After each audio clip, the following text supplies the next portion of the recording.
ضرور میں تم کو آزماؤں گا. کس کو؟ انبیاء کو ہی نہیں، صرف اولیاء کو نہیں، ہر انسان کو اللہ آزمائش میں ڈالے گا.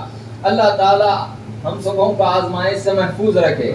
ابھی اس وقت ہی ہم اللہ کے بارے میں شکوہ کرتے ہیں، جب آزمائش آ گئی تو ٹوٹی جائیں گے. ہم اللہ تعالیٰ ہماری حفاظت فرمائے. جب آزمائش بھی آئے تو ایمان کے ساتھ ثابت قدم رہنے کے لیے توفیق عطا فرمائے. اللہ تعالیٰ کیا ارشاد فرمائے؟ ضرور بضرور میں تمہیں آزمائش میں ڈالوں گا ایک نہ ایک دن. سرکار دو عالم صلی اللہ علیہ وسلم کیا ارشاد فرما رہے ہیں؟ سب سے زیادہ اللہ تعالیٰ مجھے آزمایا ہے، مجھے آزمایا ہے، مجھ کو آزمائش میں ڈالا ہے. اس کے بعد اللہ تعالیٰ کسی کو آزمائش میں ڈالتا ہے تو وہ کسے؟ انبیاء کو آزمائش میں ڈالتا ہے. اس کے بعد جو مقام جس حساب کا رہتا ہے اللہ تعالیٰ اس مقام کے حساب سے بندے کو آزماتے رہتا ہے.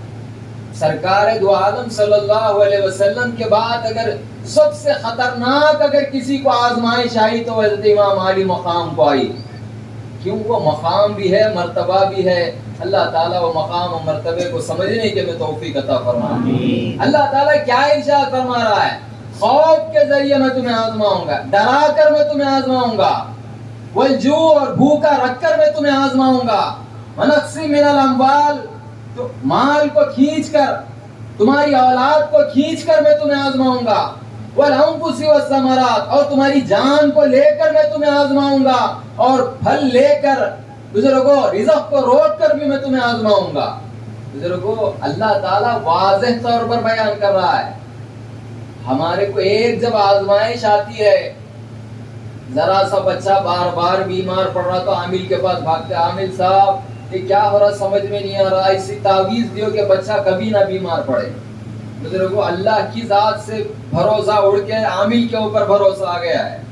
بزرگوں ذرا کاروبار میں ڈاؤن شروع ہو گیا، زوال شروع ہو گیا، ایک ایک جادوگر کے پاس، ایک ایک عامل کے پاس بھاگتے ہیں، ایک ایسا کام کریے جس کی وجہ سے میری تجارت میں اضافہ ہو جائے، میرے کاروبار میں اضافہ ہو جائے.